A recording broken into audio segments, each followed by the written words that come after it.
বাংলাদেশের উত্তপ্ত পরিস্থিতি থমকে গেছে আন্তর্জাতিক পণ্যবাহী গাড়ির চাকা। দুশ্চিন্তায় ট্রাক মালিক থেকে ব্যবসায়ী সকলে। আমরা যেখানে দাঁড়িয়ে রয়েছে সেটি ভারত বাংলাদেশ আন্তর্জাতিক সীমান্ত লাগোয়া মুর্শিদাবাদ জেলার ইসলামপুর এলাকা।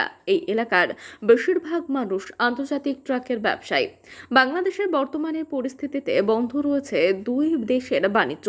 আপাতত ভালো নেই সম্পর্ক, সংযোগ বিচ্ছিন্ন ভারত ও বাংলাদেশের। তাতেই কপালে ভাঁজ ট্রাক চালক থেকে ট্রাক মালিক ও ব্যবসায়ীদের। কবে স্বাভাবিক হবে বাংলাদেশের পরিস্থিতি, কবে ঠিক হবে দুই দেশের সম্পর্ক? জুলাই মাসের প্রথম থেকেই চলছিল বাংলাদেশ জুড়ে আন্দোলন। প্রথমে ছাত্র দলের আন্দোলন, তারপরে সেই আন্দোলনে সামিল হয়েছিল এক অংশের বাংলাদেশের জনগণ।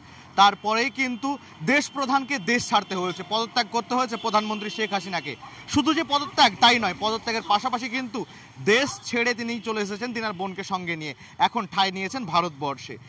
আর এই বাংলাদেশের এখন পরিস্থিতির কারণে সমস্যায় ভুগতে হচ্ছে ট্রাক মালিকদের, যাদের আন্তর্জাতিক স্তরে গাড়ি চলে, যাদের ন্যাশনাল পারমিট গাড়ি, সে সমস্ত গাড়ি বেকার বসে রয়েছেন।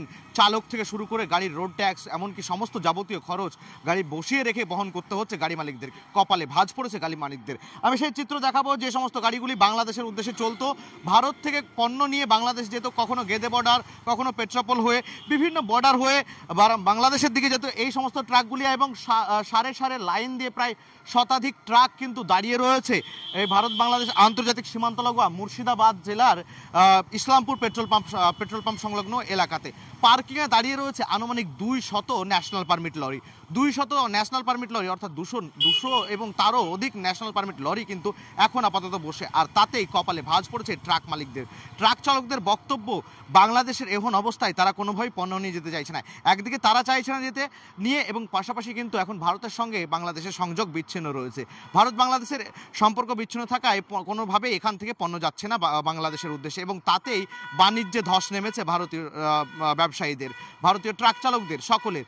একদিকে যেমন বাংলাদেশের নোটবন্দি হওয়ার সম্ভাবনা রয়েছে, নোট বদলি হওয়ার সম্ভাবনা রয়েছে, একদিকে যেমন বাংলাদেশের অর্থনৈতিক দিক ধসে যাচ্ছে, আর আরেকদিকে কিন্তু বাণিজ্যিক দিক ধসে যাচ্ছে ভারতের।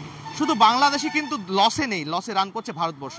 আমরা কথা বলে নেব ট্রাক মালিকদের সঙ্গে। ট্রাক বন্ধ, গাড়ি চলছে না, ভাড়া চলছে না, বাংলাদেশ যাচ্ছে না, আমাদের গাড়িতে গাড়ি চলছে না, একদম টোটাল নিযুক্ত দাঁড়িয়ে আছে।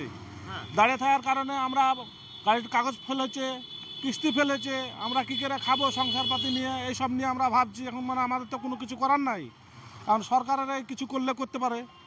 বাংলাদেশের বর্ডারে গাড়ি চলে, তাই তো? হ্যাঁ, বাংলাদেশে চলে, ভুটানে চলে, নেপাল চলে, সব জায়গাতেই চলে গাড়ি আমাদের। এখন কি অবস্থা? এখন এই তো গাড়ি দাঁড়িয়ে আছে, গাড়ি যাচ্ছে না, বাংলাদেশ পার হচ্ছে না। এই গাড়ির চালক, খালাসি, এদের তো পয়সা আপনাদেরকে গুনতে হয়, আমাদেরকে বসে বসে গুনতে হয়েছে। আর আমরা এই তো এরকম পরিস্থিতিতে ভুগছি। গাড়ি চলুক আর না চলুক রোড ট্যাক্স দিতে হবে, আমাদেরকে সবই দিতে হয়েছে, কাগজপাতি সব জমা করতে হয়েছে। যদি ফাইনও সময়তে ভরতে হয়েছে যখন ফেল হয়েছে। আর পাচ্ছি না, কোনো গাড়ি দাঁড়িয়েও থাকছে ওই কাগজপাতি ফেলে, সে কারণে গাড়িও চালাতে পারছি না সময়তে। চিন্তা হচ্ছে? হ্যাঁ, চিন্তা হচ্ছে। কি মনে হচ্ছে বাংলাদেশের পরিস্থিতি কবে ঠিক হলে মানুষ সুবিধা পাবে? যত তাড়াতাড়ি ঠিক হবে সেটাই ভালো হবে। বাংলাদেশে এখান থেকে কি নিয়ে যেত লরি? এখান থেকে পেঁয়াজ নিয়ে যায়। পেঁয়াজ নিয়ে? হ্যাঁ। কোন দিক দিয়ে যায় গাড়ি? আমাদের গুজরাঙ্গা বর্ডার হয়ে যায়। গুজরাঙ্গা গেদে বর্ডার। হ্যাঁ। আপনার নাম? নাজিমউদ্দিন শেখ। কতগুলো লরি আছে আপনার? আমার 2টো লরি আছে। 2টো লরি? হ্যাঁ। একজন লরি চালক নয়, শয়ে শয়ে লরি চালকের একই সমস্যা। লরি চলছে না, অর্থাৎ পণ্যবাহী গাড়ি চলছে না, ভারত থেকে বাংলাদেশ যাচ্ছে না, বেকার বসে রয়েছে গাড়ি চালক থেকে গাড়ির চালকের সহকর্মী। আর তাতেই কপালে ভাঁজ গাড়ি মালিকের। পণ্যবাহী যে গাড়িগুলি বর্ডার ক্রস করে ভারতীয় পণ্যবাহী গাড়িগুলি বাংলাদেশের উদ্দেশ্যে পণ্য নিয়ে যায়, তারা বেকার বসে রয়েছে। গাড়ি বসে থেকে গুনতে হচ্ছে মাসুল, আর তাতেই দুশ্চিন্তায় সকলে। কবে ঠিক হবে বাংলাদেশের পরিস্থিতি, কবে স্বাভাবিক হবে, সচ্ছল হবে দুই দেশের সম্পর্ক, কবে আদান প্রদান হবে, পণ্যবাহী গাড়িতে করে নিয়ে যাওয়া হবে কবে পণ্য, কবে আদান প্রদান হবে দুই দেশের মধ্যে, তাই চিন্তায় দিন গুনছেন ব্যবসায়ীরা। মুর্শিদাবাদ থেকে ক্যামেরায় রাকেশ শেখের সঙ্গে রফিকুল ইসলাম, টিভিএন।